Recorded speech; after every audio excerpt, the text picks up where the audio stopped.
All right, I hope everyone can hear me. A very warm welcome to the 16th Jobs and Skills Insight webinar on the impact of COVID-19 on the Singapore labour force, an overview of finance and technology.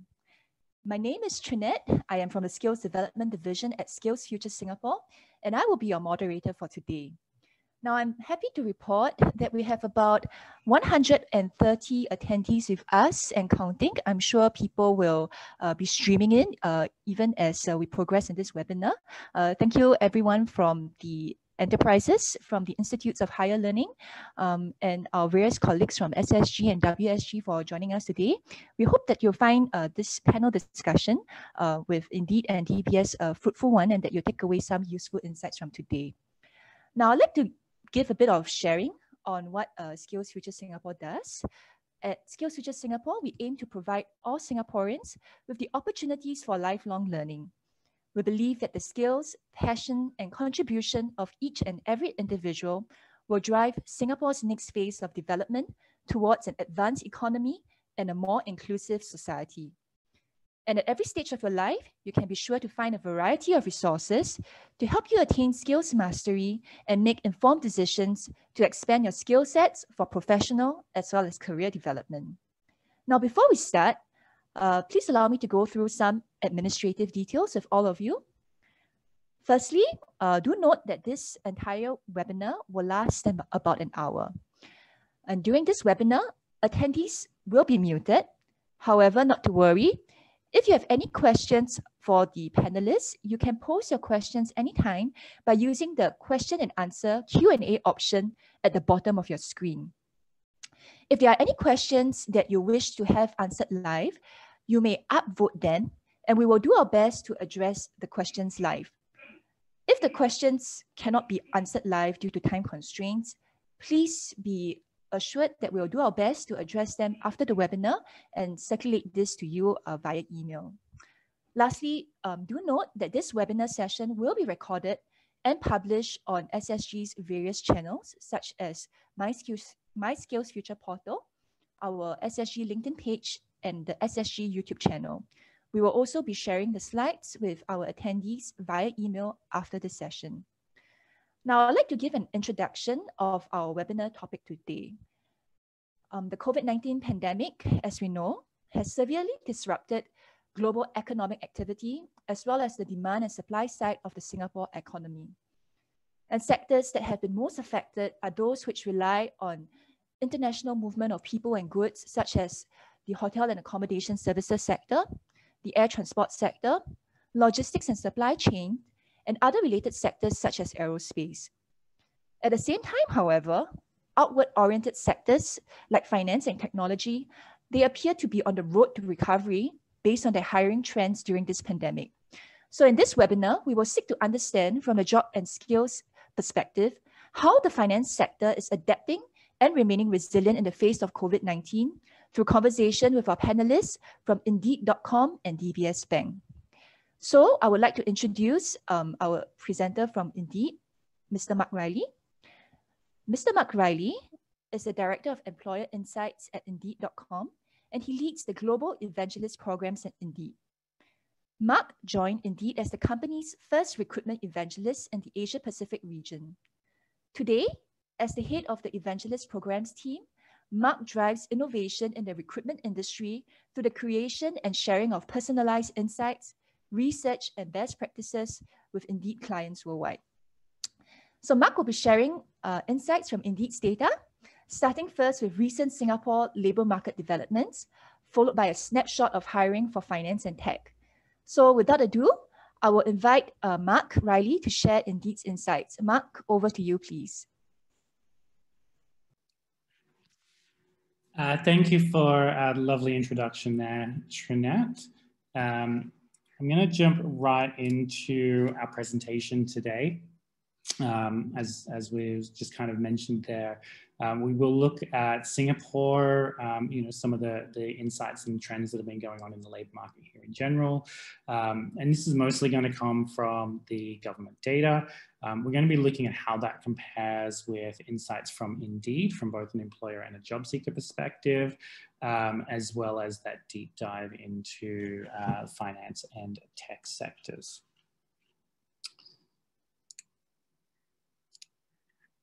So one of the things that we should recognize before we dive too much into the data today is that there's still a lot of uncertainty certainly in the economic outlook. Thankfully, a lot of these uncertainties have become clearer. Certainly over the recent months, we have a better understanding of how dangerous the virus is. We're more confident in our ability to limit or prevent the spread, but we still need to remain vigilant. The response from Singapore's government has been fairly sizable, yet transition back is going to be difficult as we try to return to a normal economy. Even things like removing support too soon or failing to invest sufficiently in skills development could slow or undermine the recovery. And there's still uncertainty around global response from other countries. An insufficient response from another major economy could create longer lasting repercussions for Singapore. And some major economies have been struggling on that front. And from a business perspective and a consumer perspective, we still see things frequently changing, and this behavior will continue to evolve as Singapore recovers. But we do see questions remaining, about how cautious Singapore residents will be. On the business side, is cost cutting going to lead to reductions in investment and hiring? These are questions we'll start to see continuing to be answered over coming months. Now, while we see the impact of COVID-19 around us every day, measuring its impact has been more difficult. And this is partly because the measures economists typically rely on were not really designed for a pandemic type event. We work with our own team of economists here at Indeed. We call them the Hiring Lab. And they've helped put together some of these observations that I'm going to be sharing with you today. So Singapore's unemployment rate increased to 2.9% in the June quarter, compared to 2.4% just 3 months earlier. For the resident population, unemployment rate's a little bit higher, but this is fairly normal and consistent with what we've seen over the last 10 years or so. The job support scheme has helped contain the unemployment rate with the generous wage subsidy. It's certainly helped households and businesses have a little bit more certainty about their future.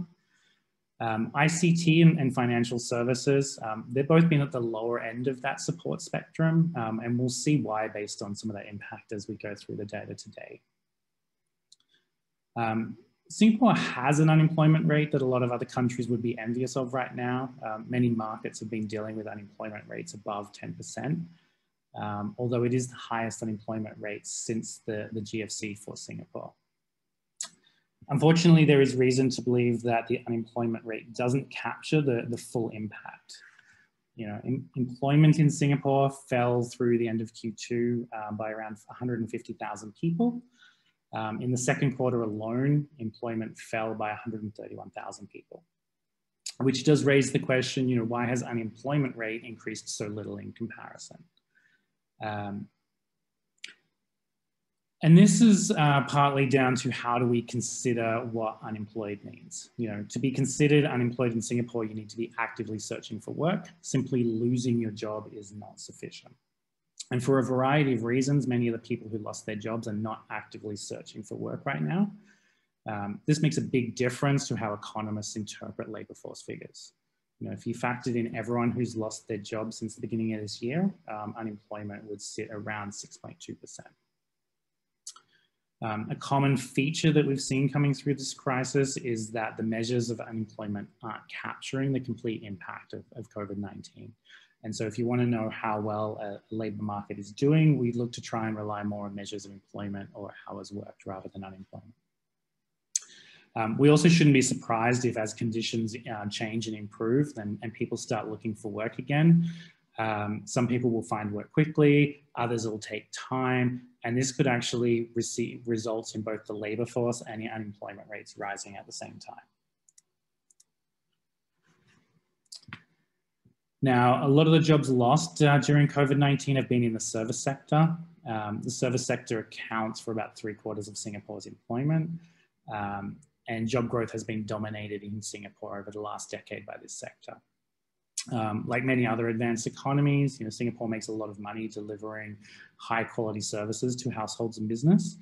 And we shouldn't but this doesn't mean we should underestimate the job losses in other sectors. It's just that the service sector is so much larger to begin with that losses will be concentrated in this area. Digging deeper into the service sector, we can see job losses are heaviest in hospitality, and that's not really a surprise. Economic restrictions have greatly reduced the capacity for this sector. But as we kind of get down to the bottom of this chart, we see finance and insurance sector kind of defying the trend and now employing more people than they did at the same time last year.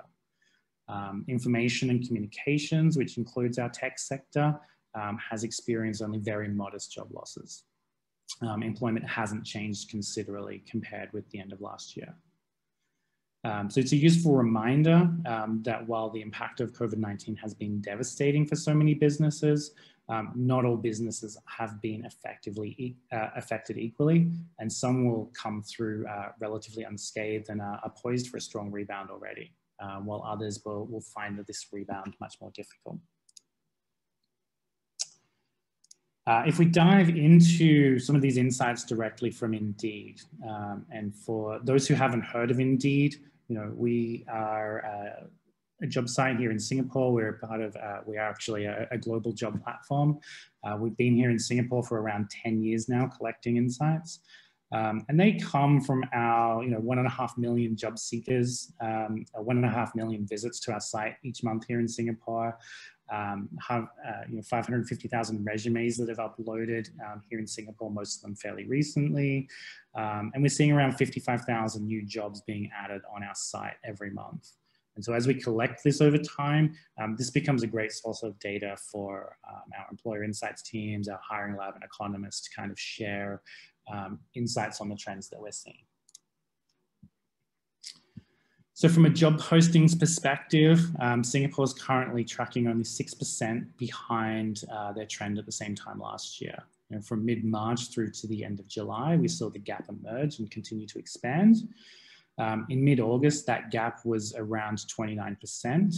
But as we've seen gradually increasing job postings continue through 2020, that gap has now dropped to only 6%. As I touched on before, not every sector is doing poorly. Some sectors are more resilient than others, or they're less sensitive to the measures put in place. So we do see significant variations taking place. Job postings for nurses, healthcare workers, not surprisingly, remains quite strong, while hospitality's taken a big hit. If we look at the finance sector, its decline in job postings throughout the year has run fairly consistent with the national average. It's pretty much stayed with the norm there. While software development has actually declined at an even slower rate.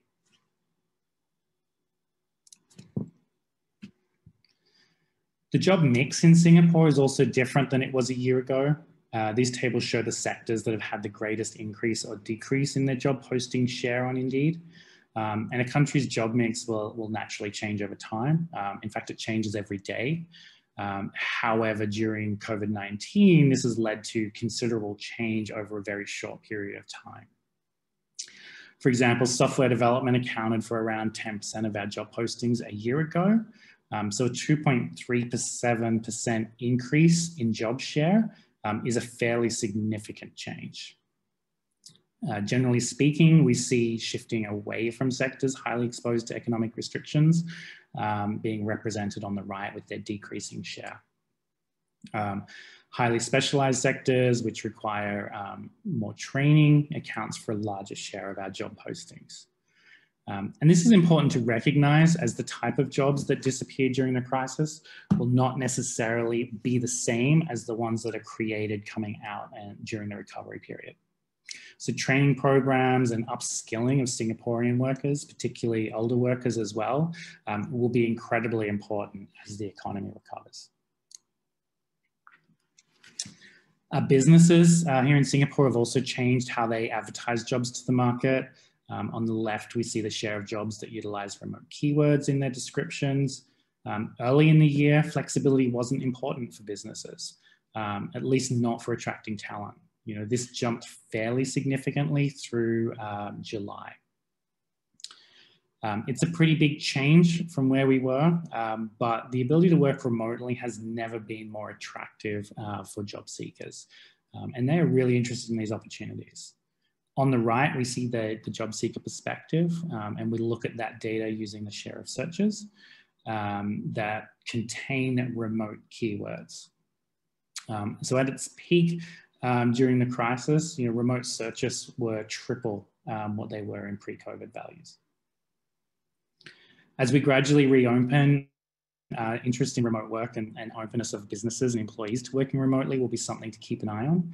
A recent survey published in the Straits Times found that most people were interested in finding a balance between working at home and office to suit their schedule and lifestyle. So we will see this continuing to remain appealing to job seekers. Another way we assess behavior is by measuring how often people are clicking on jobs outside their previous or existing profession. The left-hand panel here shows sectors where the outclick rate has increased the most.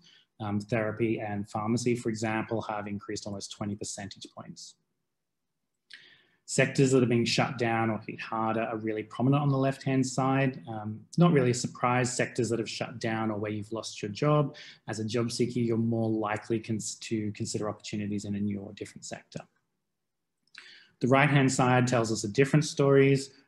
These sectors have been more isolated to some degree by circuit breaker and other global shutdowns. Remote work was already more common in these sectors, and they come with higher job security during these times. And as people are less likely to take risks in these sectors, they're also less likely to be searching for new opportunities as well.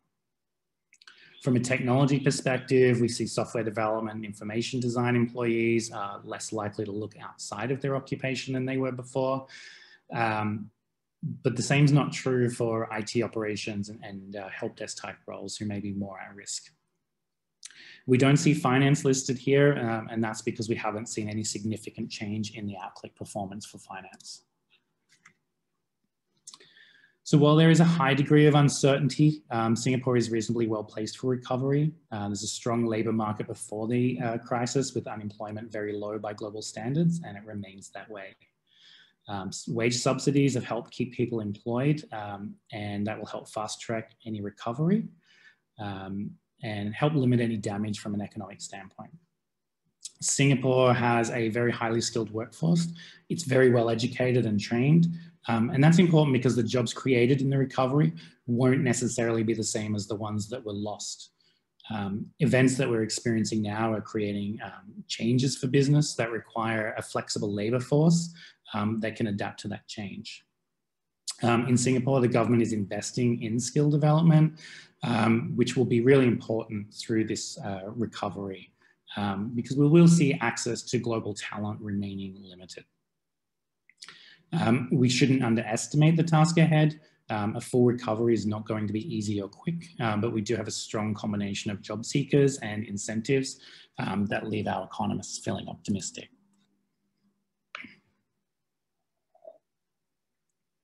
What does this mean? There's less hiring overall across most sectors. Higher unemployment is going to create stronger competition for many roles. And we'll see this a lot in junior and entry-level opportunities. And this will create new opportunities for businesses who are prepared to kind of bring on staff, while other companies maintain more caution. There's a lot of people who are unemployed right now who may normally be very difficult for companies and businesses to attract. So that creates some great opportunities for organizations. With technology and finance sectors being seen as safer, I think there's an expectation that candidates will show more interest in moving across to these sectors. Higher unemployment won't necessarily reduce the skill shortage, however, or make it easier to hire experienced talent. For the most part, highly educated workers have fared better throughout the crisis, and those in safer jobs, which is typical of the technology and finance sectors, have shown reluctance to consider new opportunities. So it can actually remain quite difficult to recruit in these spaces. Restriction on global travels could exacerbate some of these skill shortages. Singapore is an attractive destination for highly skilled global talent, and a prolonged pandemic could undermine access to skilled migration or further impacting skill shortages. And job seeker needs have changed. There's a lot more interest in remote work as a way to insulate job seekers from future risks. And with some hiring, with hiring weak in some sectors, many job seekers are going to be looking at different career changes, at least temporarily. Just taking a look at some of that data specifically within the finance postings, while the level of job postings have been down throughout the year compared to last year, we have seen these picking up again and returning to a greater level than where they were at in February before the circuit breaker measures commenced. With the ongoing uncertainty for businesses and individuals, we're seeing some of the biggest areas of opportunities in risk management and financial management. This is still an important area for many businesses and individuals. In the tech space, you can see we actually remained fairly stable on our 2020 chart. We were down on 2019, but once again, we've seen a fairly consistent flow of opportunities through the year. We did dip down as circuit breaker began, but certainly nowhere near as much as other occupations or industry. And that steady growth has once again put the software development space back above where we were at from a job posting perspective. With technology, we see demand for a wide range of development opportunities and its supporting roles. With the move for many businesses to remote work or looking to create new revenue channels, technology roles form, a core part of this for many of the solutions, not just for innovation within your business, but supporting the needs of your actual workforce. With that, I want to thank everyone for their time. You can reach out to me. My email address is there and that will be available for you. And happy to kind of dive into any further questions. And with that, I will hand it back over to Trinette. All right. Thank you so much, Mark, for sharing that presentation. I found it very interesting how finance and tech seem to be defying the trends. Now, as we wait for questions from the audience to stream in, I do have a few questions for you, Mark. So please bear with me as I ask you some of these questions, and hopefully the audience will also find it relevant to them. Now, firstly, just curious about the data that you've put together here in your presentation. Are you able to share more with our audience, with us? What are the sources of Indeed's data? How this is tracked in Singapore and worldwide? Yeah, so Singapore is a global platform. We are operating in over 60 countries around the world, and we are tracking a couple of things. So Indeed operates by aggregating or indexing jobs directly. We are a search engine. We don't rely on employers coming and posting their jobs to us. So if you have jobs on your career site, there's a good chance that they're indexed and accessible through Indeed. So we have a really strong selection or insight into what's going on in the labor market, because we're not relying on someone actually paying to post their ads and their opportunity. So we capture those from the employment perspective or the job posting perspective. From the job seeker perspective, we are looking at, our resume data. So people do have the opportunities to upload their resume onto Indeed and use that to apply for jobs. We're also looking at it from, what are they searching for? And we can look at that data in a range of ways. Are they looking for types of opportunities? Are they looking for skills? Are they looking for particular companies? Are they looking for job titles? Are they unsure what they're looking for and they're still trying to explore? So any kind of combination, if you've ever seen the Indeed platform, it's just two boxes, right? It's what and where, and we're able to kind of pair that data back into those different combinations. Right. Thanks for sharing about that. I think we have a question from Elvin in the audience. He wants to know if the job posting numbers are unique posts or do they include repeat posts? So they will be jobs that are searchable on the Indeed platform. So it had to have been visible to a job seeker. We have a team who works behind the scenes to ensure that we do remove duplicate posts. All right. Thanks very much for that clarification on how job postings are counted. There is another question from the audience, and that is, Mark, would you have an equivalent view with respect to skills tied to the roles in finance and tech shared in the session? Do you know whether or not companies are pulling in more temp staff or more short-term contract staff? What are the kind of observations that Indeed has made with regards to job postings and hiring on your site? So for the types of jobs being posted, I would want to just look that up and actually come back with an accurate answer. I don't have that one at my fingertips. All right, that's okay. Happy to follow that up after the session. Thanks a lot, Mark. Well, Mark, I just wanted, for the benefit of our audience, right, to set a kind of context. You know, finance and technology are often spoken about as core functions within companies and key functions that support other industries. So could you just help to expound a bit more on this to help us better appreciate the role of finance and tech in companies and across industries?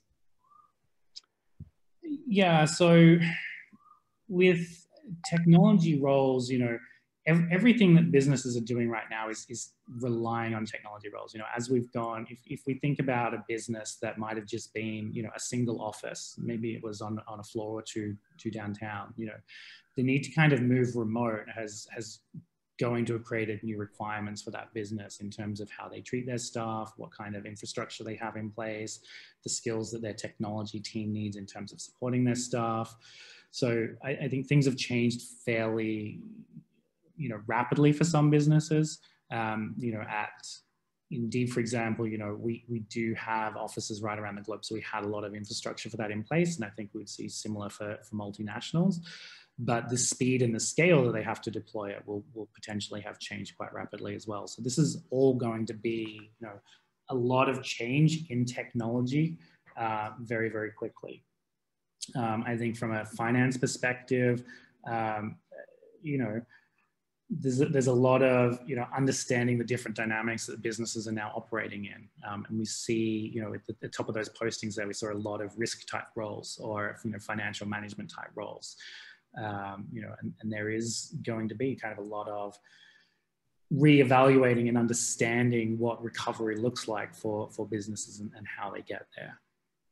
All right. Thanks so much, Mark, for sharing with us how Indeed manages its data and does its aggregation of numbers. And thanks also for sharing with us your views on the finance and tech sectors. We will call you back in a bit, but first let us hear from our other speaker. All right. So so far, thanks to Mark, we have been able to analyze the finance sector from the data perspective. And now it's time for us to hear from a company in the finance industry to understand their perspective and experience with regard to adapting its operations and preparing its workforce in the face of COVID-19. So I want to invite our other panelists, Ms Nina Santana-Sweeney from DBS Bank to join in our discussion. A bit about Ms Nina. She is the Vice President, Technology and Operations, People Transformation at DBS Bank, and she leads transformational leadership, engagement, and learning programs across technology and operations globally at DBS. Since joining DBS, Nina has held different roles aimed to transform the way of working, what makes DBS people thrive, and impact their overall employee experience. So without further ado, I'm going to invite Nina to share DBS's lessons learned from COVID-19 and how DBS is continuously preparing its workforce for the future. Nina, over to you. Thank you, Trinette, and thank you for the invitation. And also thanks, Mark, for the sharing. Most certainly resonates and reflects a lot of the reality that we are seeing in the bank in terms of some of the insights that you share. So thank you very much for that too. So for us, I suppose COVID-19, like any other industry, meant a big disruption and challenge us to have to rethink how we do business, how we work, and how we service our customers. So it left us with a lot of learnings as an organization, but also at individual levels. We understood that we needed to shift our way of working, that we needed to, as Mark was saying, continue investing in upskilling our people and reskilling our people to catch up with the increased demand, particularly around digital services, to continue keeping the lights on as a essential service that the banking is. So if we move to the next slide, yeah. So we obviously, our main promise was to move forward within the crisis and within these uncertain times, but not leaving anyone behind. And for that, our main drivers were very much centered around data-driven decisions. So we could not afford not being fully informed and targeted in our decisions. So being data-driven is paramount for us. But also we needed to be a bit more agile in the way of responding to this pandemic and the rapid changes that were happening in the environment, and work in a far more collaborative manner. And the third pillar, of course, for us was to continue the growth of our people, to continue the development of our people in order to take the organization forward. All of this is in the continuum of us transforming into a digital organization and everything going digital. We say that we are digital to the core.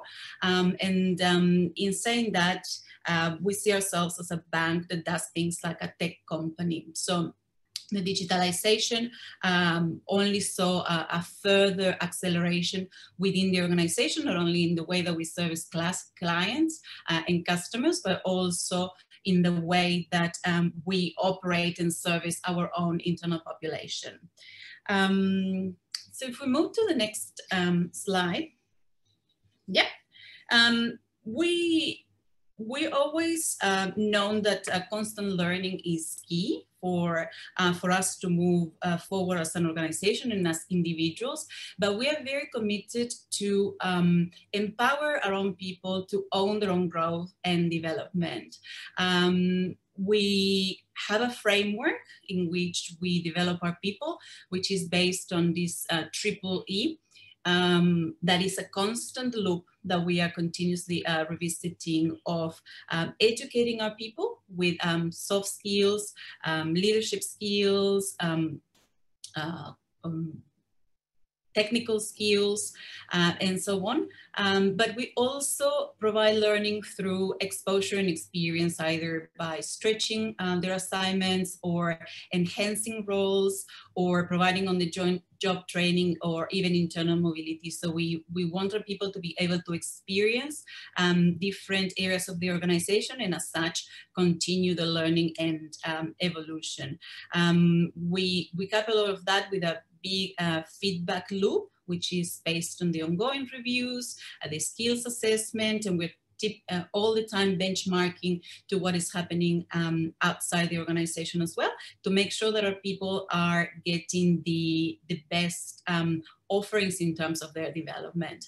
All of that is centered, of course, around a growth mindset, which is pretty much the way that we set up our infrastructure to learn. So we are never done we are never fulfilling the same, in the sense that we want that people continue challenging what they know and continue pushing themselves to learn new skills and experiencing new roles to further their career, and in that obviously furthering the organization.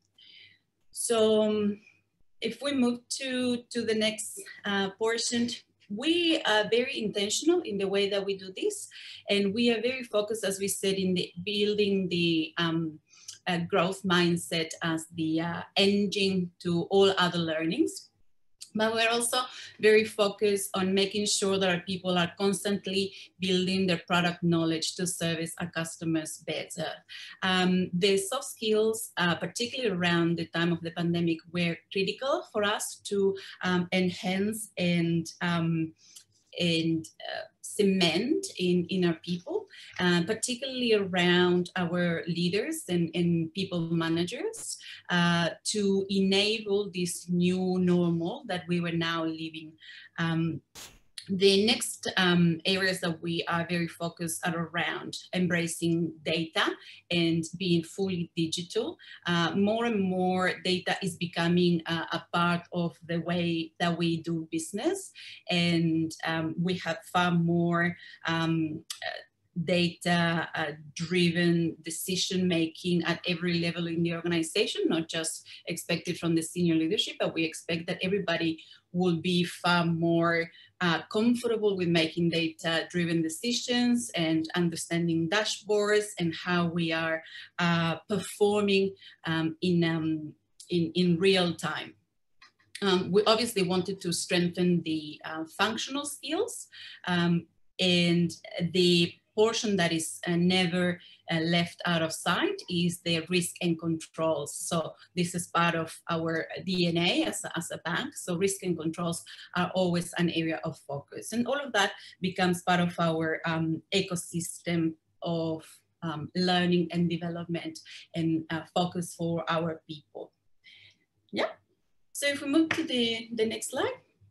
As I mentioned, we do take a data-driven approach in how we curate the offerings for our people, and it's a vast array of areas that we provide learning for our people, and they go from happiness at work to machine learning and cloud computing to chaos engineering to sustainable development and cybersecurity, experience design, and anything in between.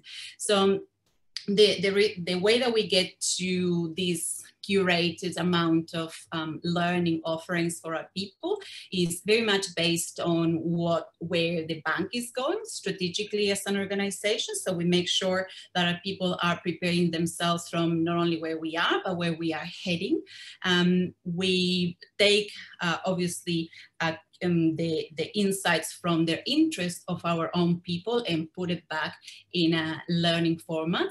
But we also inform our curriculums and offerings through external views, being these from institutions and organizations such as Skills Future or thought leaders globally, to provide an outside-in perspective of where the world is going and being able to be future ready for when that those mega trends or macro trends start happening, right? So if we move to the next slide, this is just a sample or an example of how we deliver all of these learning experiences for our people. We have cataloged internally in excess of 23,000 type of offerings of a various nature.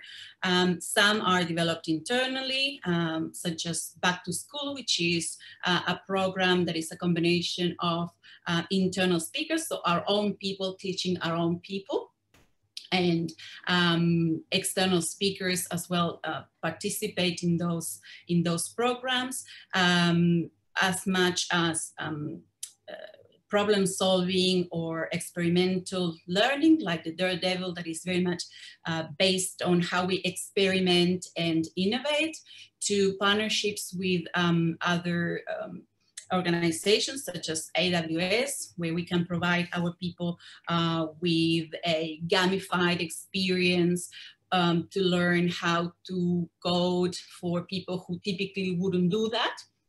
So we try to put a lot of different frameworks and programs in place for people to continuously learn and develop, and also being exposed to things that perhaps are not in their area of expertise or not fully related to what they do on a day-to-day basis, but that they can have an interest in exploring, and that allows them to then consider other possibilities within the bank and other roles within the bank, and then as such continue their own development and career progression in a lateral manner. So all of these are just an example of how we create the environment and create the programs and the channels and avenues and resources for people to be constantly learning. Obviously, all of this is supported by a leadership that enables people and encourages people to be all the time learning, and engages in how we deliver these, and engages in sharing their own knowledge, their own experience.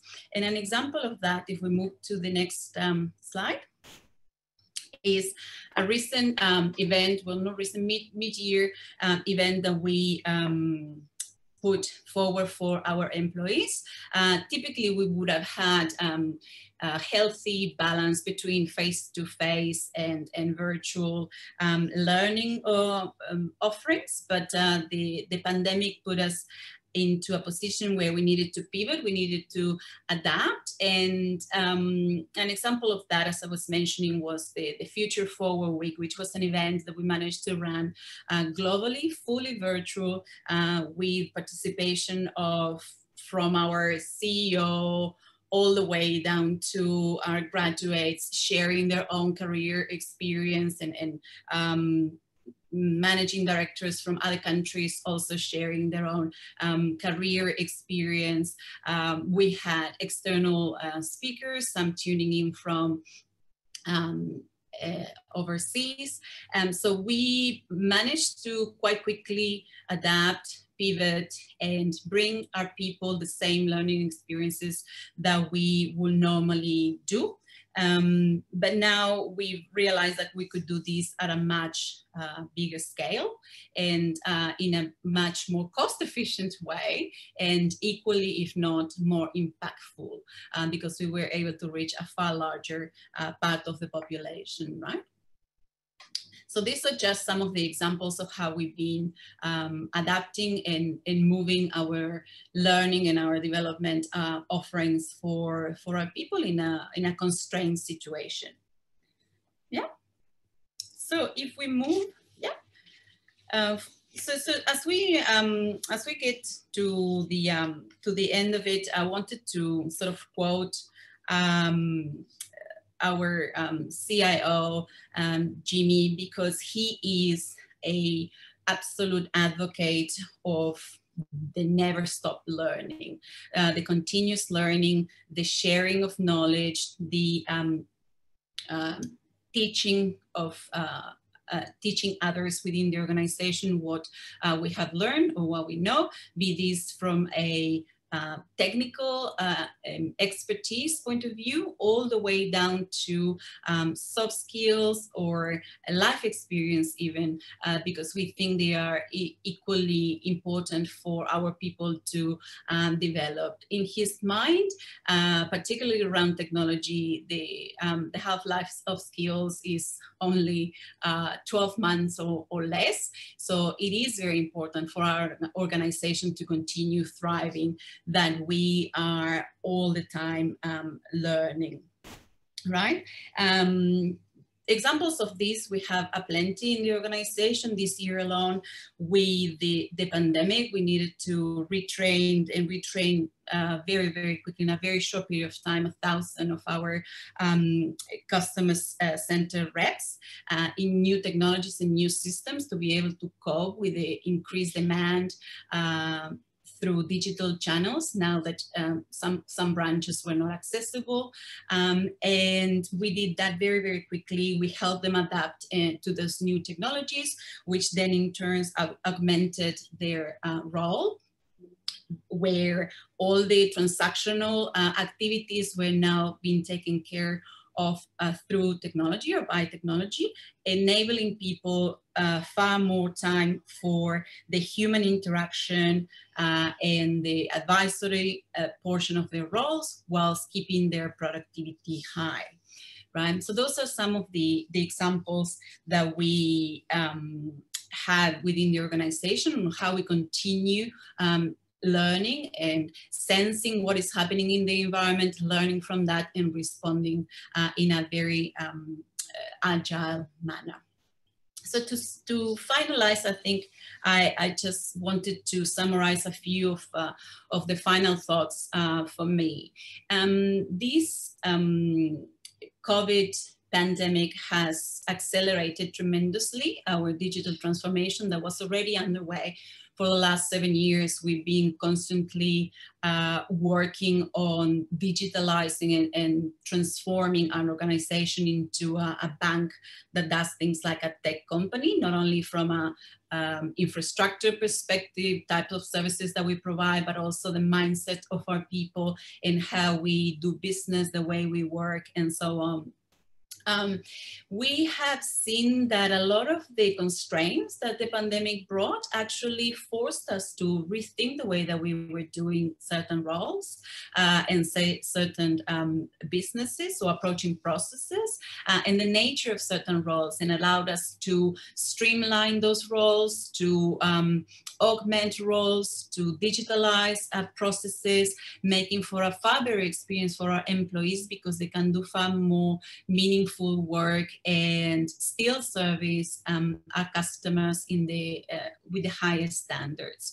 I found a silver lining in terms of this lockdown, which coupled with the pandemic pushed a lot of our people, or actually a lot of our people who are lifelong learners, found this as a unique opportunity to upskill and reskill through the many pulse checks that we run within the organization to understand how people were coping with the pandemic and what were their needs and so on. A lot of our employees told us that they are finding the working from home as a great opportunity for them to brush up skills or pick up new skills or finally take that course that they've been putting up for so long. So we find that in the pandemic, there was a silver lining for people continuing their development and testimony of being lifelong learners and taking charge of their own development and reskilling.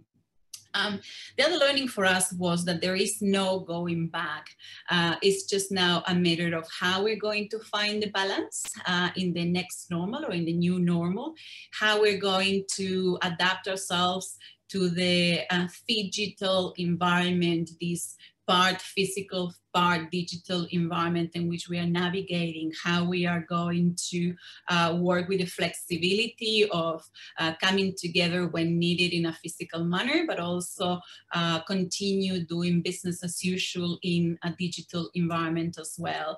So the moving forward is now on its way already for us. We are finding a certain balance on what is working and what is definitely not working, but situations such as the events that we are now moving to digital, that is not going away. It's unlikely that we're going to the big bang physical events when we can be far more far-reaching and inclusive of not only Singapore, but all other countries in a digital platform. And we became fairly proficient at running those events now. So there is no going back. There is adjusting to this new normal. And as Mark was saying before, finding which is the right balance for us as an organization and also for our people as individuals in this harmonization of their work and personal life balance, right? And the other point for us, very important, is around sustainability. We obviously did not wait for the pandemic to strike or for coronavirus to strike. We were on a journey to upgrade the skills of our people that has been going on for a very, very, very long time. So as I mentioned, our digital transformation is being underway for the past 7 odd years.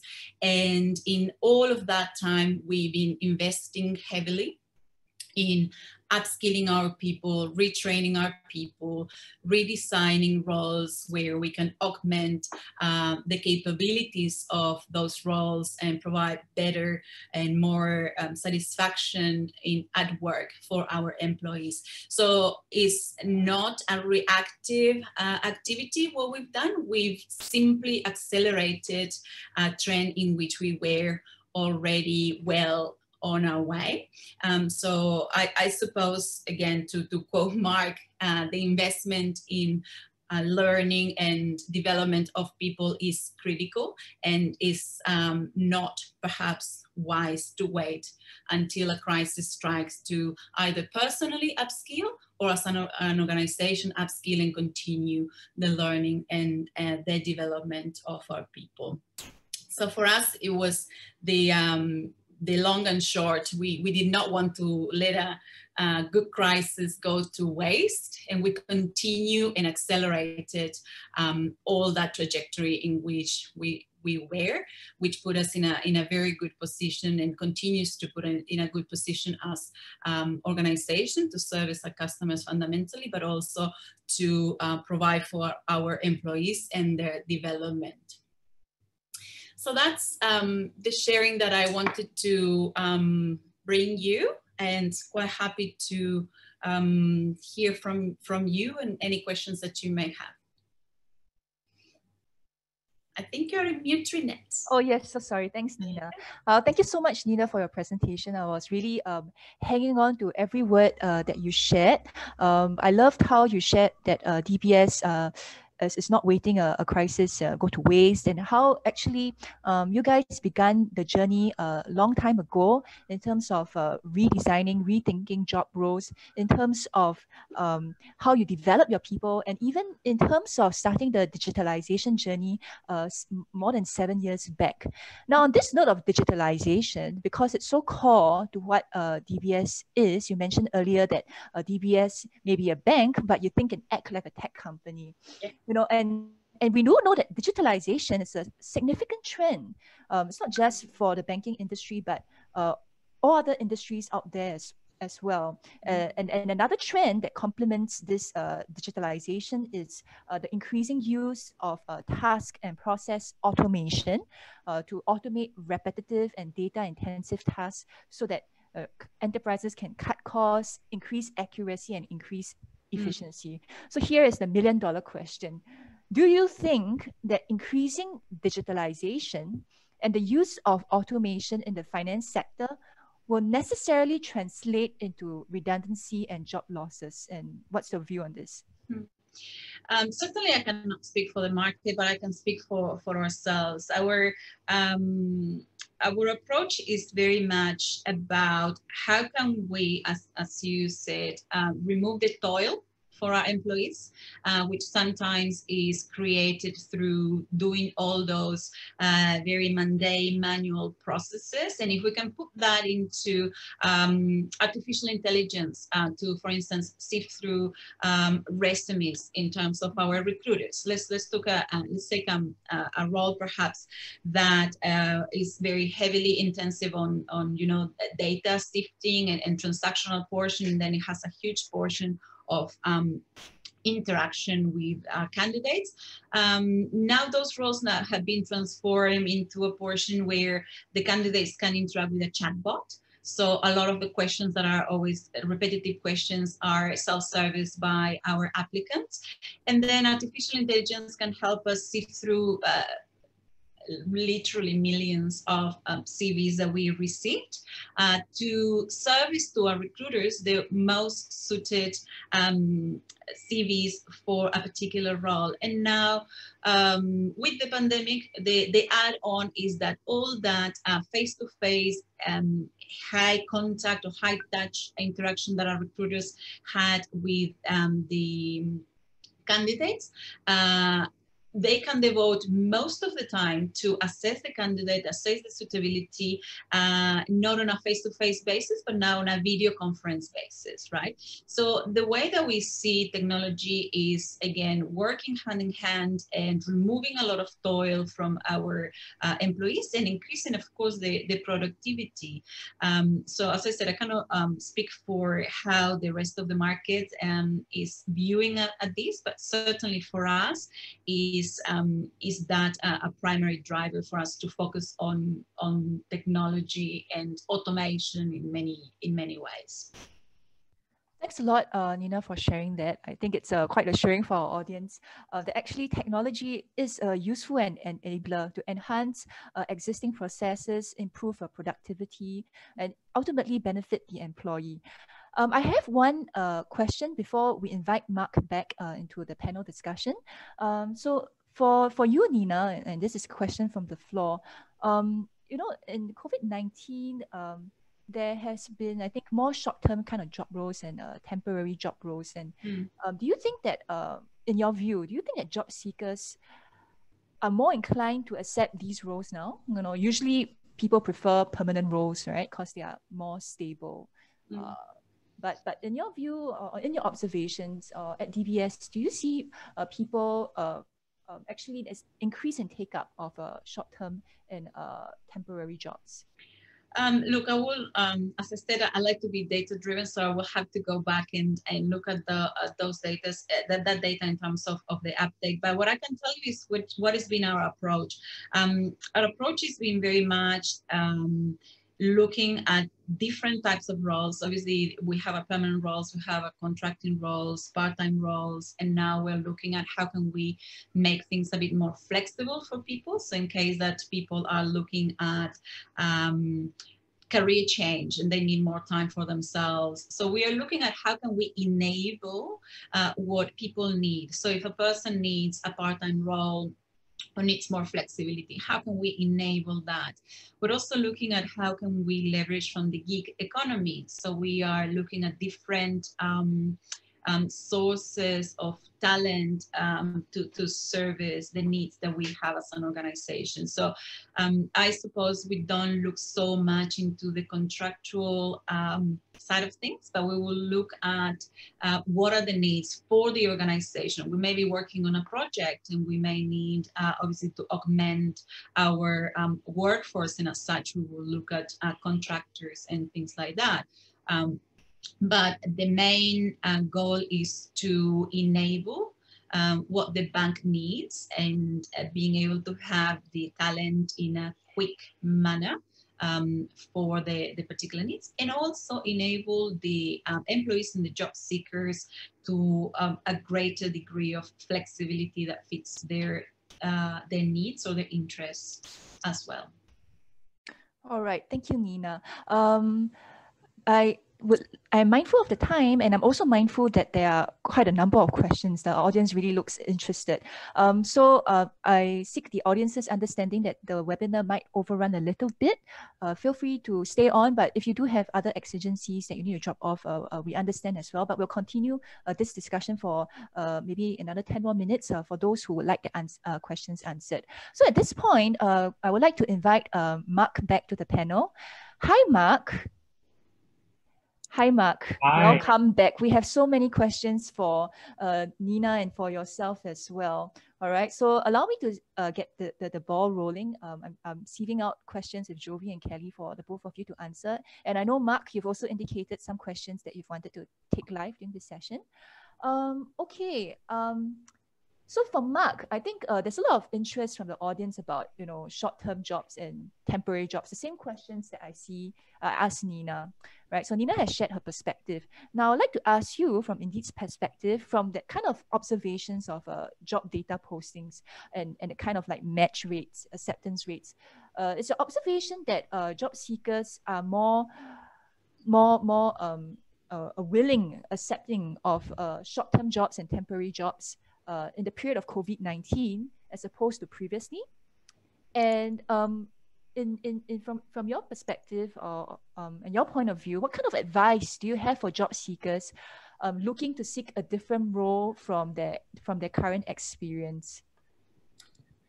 Yeah, I think in terms of the short-term roles, from my own kind of observation perspective, it's still going to be very much up to the individual and their needs as to what they're open to.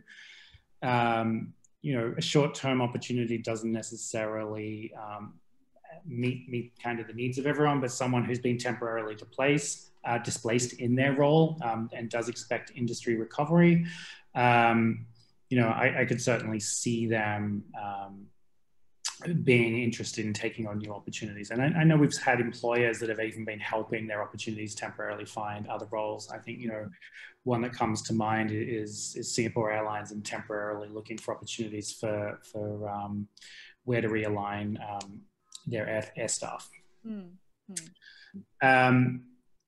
In terms of the job seeker's perspective, the best advice, I think there's a few areas. One is be realistic in terms of what it is that you're looking at moving across to. We see a lot of, we saw on the finance side, there's a lot of value in kind of risk management roles. But if you're ahead of sales for a company, I don't expect Nina or DBS to hire you at the same level as a head of risk management, because you just don't have those skill sets. So I think we have to be prepared to take a step back if we're going to be looking at changing industries or roles.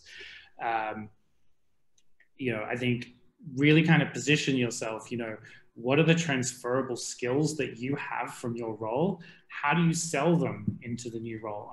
Think about your domain knowledge that you may have built up. What are the benefits that maybe working in the roles that you've been doing or the industries that you've been doing could transfer into a software development role, that gives you understanding as a BA that maybe somebody who's just come through the actual training on how to be a software developer may not necessarily have had.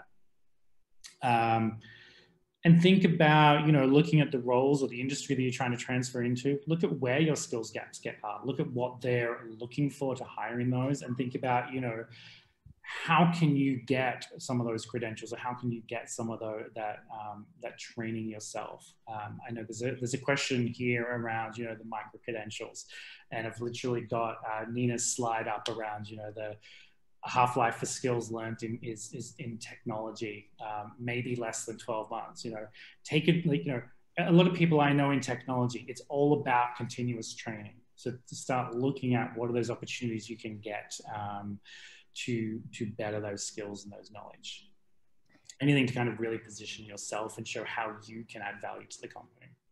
Right. Thanks so much, Mark, for sharing that perspective about how individuals have a role also to see how their skill sets, experience might be transferable to other roles, and to try to position themselves in that manner.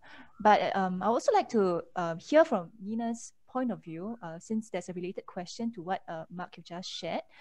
So Mark was sharing from the perspective, of individuals, take charge of your experience and skills and see how you might be relevant for other roles. But for Nina, for DBS or maybe in your previous experiences in recruitment in your previous organizations, are companies generally open to hiring candidates without relevant experience?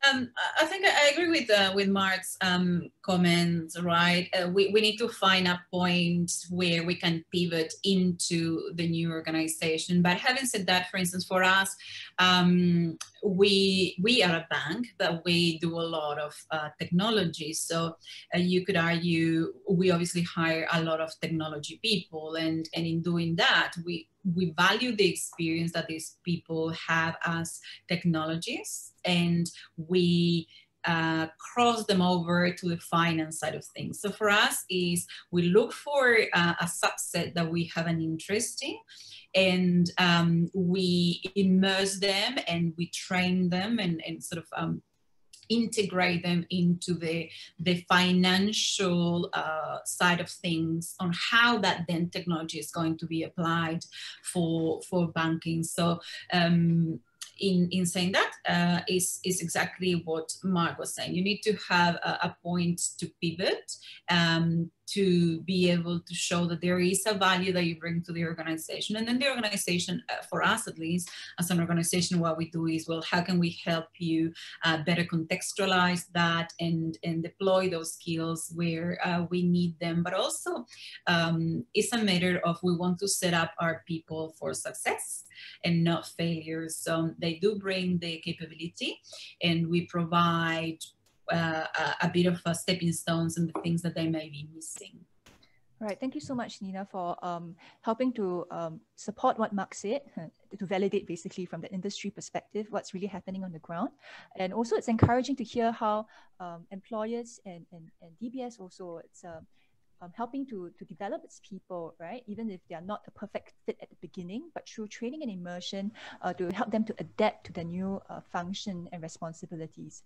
Now, I have a question for both Mark and Nina from the audience. Are there any new or unconventional job roles that have surfaced since this COVID-19 period? It could be from DBS's experience via COVID. It could be Mark's observations through the job posting data. What are your thoughts?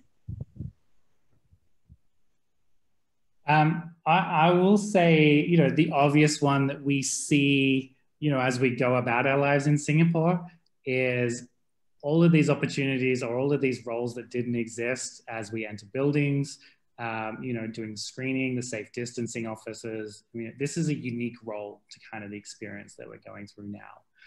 I think, you know, there's also been a lot of boosts in things like home carers or nannies looking after children as people are working from home or they've taken their children out of childcare. So it's not necessarily unique, but certainly something we've seen a pretty big change in. Yes, for us is to Mark's point, and there are some roles that we didn't have that now we do have, particularly to ensure the safety of our employees, for instance.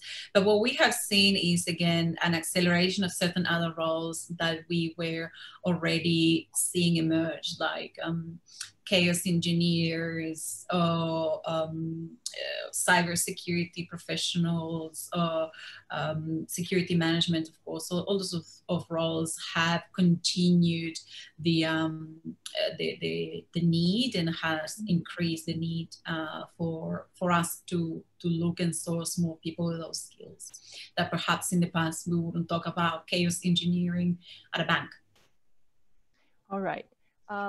Thanks for sharing, Mark, about the interesting job roles that have emerged, and also Nina for basically confirming that jobs that were in demand before the pandemic continued to be in demand during the pandemic. The next question is for Nina, and the audience wishes to know how does DBS encourage data assimilation in the company and embrace data to come to a decision or working plans forward. I think this relates to how you mentioned in your presentation a couple of times about how DBS is always taking a data-driven approach. Yep. Could you take this question, please? Yes, of course. So we are working on data-driven operating models, but we are for once, obviously, is the whole portion around how we're capturing data and making sure that all the data and all our data sources are connected and getting people far more comfortable with the manipulation. We have a huge data analytics and insights area within the bank, but also within all the different units. So through the building of dashboards to make people more comfortable with how we manipulate data and how we understand the reality or what's happening in front of us, to things that have to do with network graphs, to understand the relationships in between either areas of the bank, or where do we need to act if we are putting in place different policies for safety or things like that. So we have data cutting across absolutely everything that we do. So it's a lot about the collection of the data, the integrity of the data, the security of the data, and then utilizing the data not as a punishment. So there is a lot of education around how we use data, obviously responsibly, but as a number one tool to make decisions. So we don't leave the decisions to the hypo, as we call them, the highest paid person in the room. We leave the decisions to data, and we make sure that everybody who has done their work and has come up with their own set of data can come to any meeting prepared, and we can have intelligent conversations around the decisions that we're going to make. But this goes all the way down from our graduates and the intakes that we have, all the way down to our senior management. So everything is traceable, everything is recordable, everything is retrievable, and everything is processed in a manner that can make sense to us. Right. Thanks so much. What I'm hearing is that DBS has really integrated data at every stage, in every function, in every process, and engendered that kind of data-centric mindset from the staff at the most junior level all the way to senior management. And it's really great to hear that. Okay, I'm mindful of time. So let's take 2 questions before we sum up. And then I think the rest of the questions, we'll just have to address them offline for the attendees. The next question, the second last one, is for both Mark and Nina. So the question goes like this. What are your thoughts with all the data and analytics? Is there a possible new employment trend evolving in any particular industry or profession? Would there be a huge gap between employer and employee expectations seen in this trend? Yep. So it's about your thoughts around data analytics and how this might translate into employment trends in various industries or professions, and how can employers and employees manage any kind of like expectation gap? Yeah. Do you want to go first, Mark? I was just going to offer that to you, Nina. I can tell you, because for us, data is a huge driver for the organization. So we have data scientists, we have data translators, we have analytics people. It is, for us, is very big.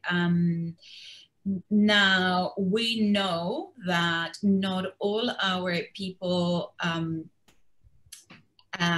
came with an understanding or a training around this particular area. So obviously we are heavily invested, and if you've seen one of our programs, it's called Data First, and is heavily focused around educating all our population through all the stages of data, from the data collection to the data security, so how do we operate with it, to all the way to become data stewards. So we have a lot of those roles within the organization. So the expectation is that, of course, if we are hiring a data scientist, that this person will have the background, but a data translator, for instance, who is the person who translates to business, the business needs, and with the hard scientists of data, those roles had been trained, and many have been trained within the organization. So yes, we have an expectation that people would be more comfortable with data and master data a little bit more, but the expectation for certain roles and certain people in the organization is that we will train them and we'll upskill them to be able to deal with that. And so for us, it's a balance between acquire and develop. All right, so a balance between acquiring and developing in terms of managing expectations and ensuring that business objectives are met. Mark, your thoughts on this question about data analytics how it's manifesting as a trend in other industries, professions, and how to manage expectation gaps? Yeah, I think one of the key considerations is as we have more and more data and as we have more trained data scientists and data analytics professionals getting into more industries, there is always going to be something new or new opportunities that it opens up for businesses. Depending on the level of those opportunities, there is potentially going to be gaps between where the business wants to be and the skills available from the employees. So I think we're always, and I don't necessarily think it'll be a mismatch between employee expectations and employers, because I think, in a lot of these cases, employers will be supporting, development of those opportunities in those businesses and putting appropriate investment in.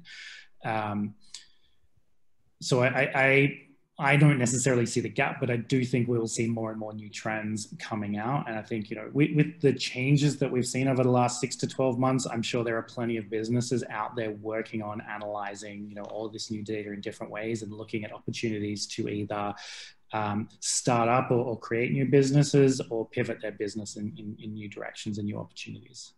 Right. Thanks, Mark, for sharing that companies can leverage this trend and pivot their operations accordingly. I will go into our last question before we wrap up. And this question is from us at SSG. All right. So from a jobs and skills insight perspective, right, SSG's end, we've also done our own sort of intel and research.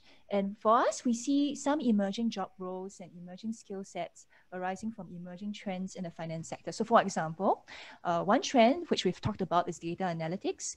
And one emerging job role which we saw was the risk analytics manager, compliance analytics manager, requiring skill sets such as data mining and modeling, data storytelling and visualization, and risk analytics. Another trend that we saw was in risk management, and job role arising from this trend, it's about financial crime compliance manager, who requires skills such as risk management and compliance mindset kind of development. So the question is for both of you. Right. Do you see any other emerging jobs or skills? Do you observe them increasing in demand for the finance sector? Those skills and roles, absolutely, for us that are the core of some of the most sought after. We are obviously seeing a trend to more and more people who have a better understanding and specialization around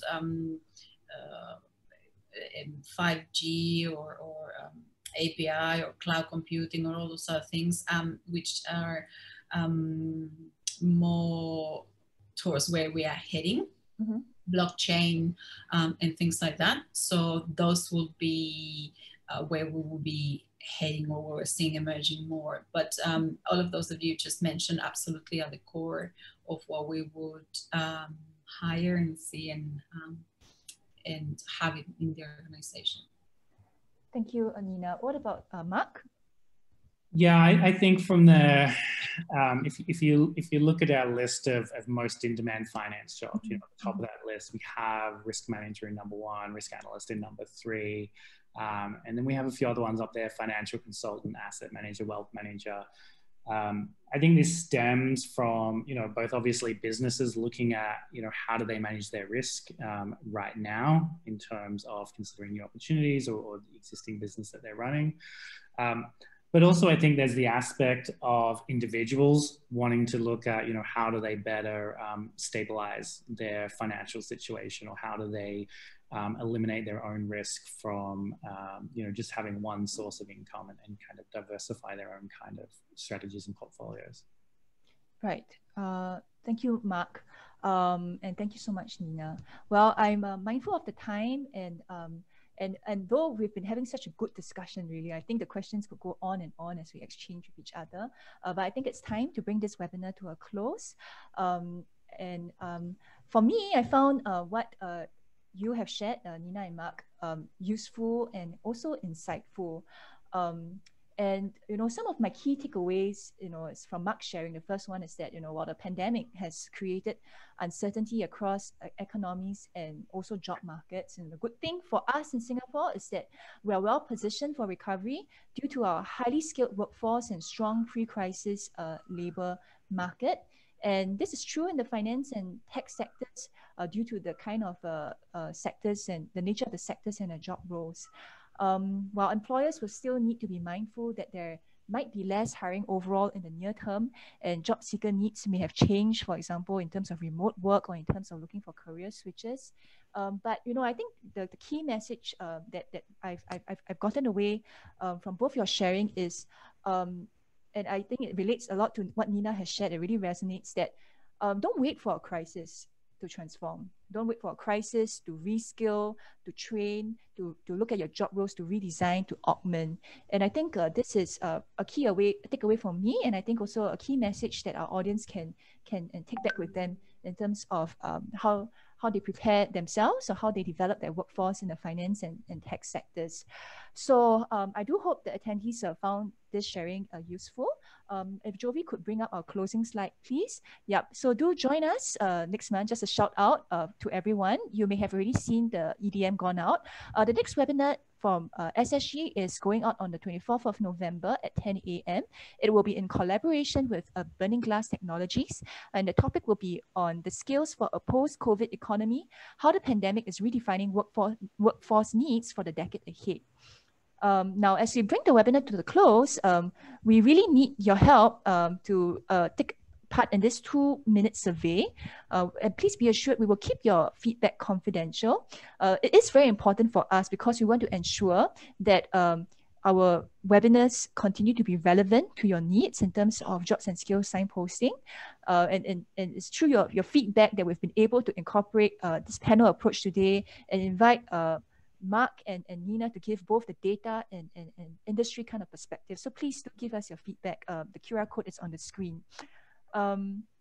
If you are interested to find out about the initiatives that SkillsFuture has, we have now on this screen links to the Enterprise Jobs and Skills portal, as well as other learning resources by My SkillsFuture for individuals. Lastly, just a note that today's webinar session will be hosted on the My SkillsFuture portal, SSG LinkedIn page and YouTube channel. We will circulate the slides to you after we have consolidated all the question and answers that we weren't able to answer live during the session today. So Jovi, if we could go back to the survey slide so that everyone can have a chance to scan it. Yep, so this is my closing slide, and I just wanted to say that thank you so much, everyone, for staying with us, even though we have overrun quite a bit. But I think we can all agree that today's sharing, we had some useful takeaways that we could take back from us, both from the data perspective as well as from the industry perspective and financial institutions' real experience in the industry with respect to COVID-19.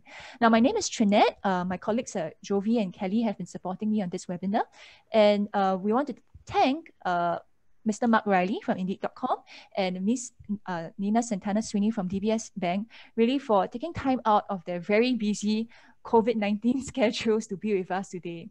So thank you so much. Do remember to do the survey, and we'll see you again. For Nina and Mark, we'll stay back for a bit more for the photo taking and closure. Thanks. But for the rest of the attendees, please complete the survey. Thank you so much, and we'll see you at our next webinar. Thank you.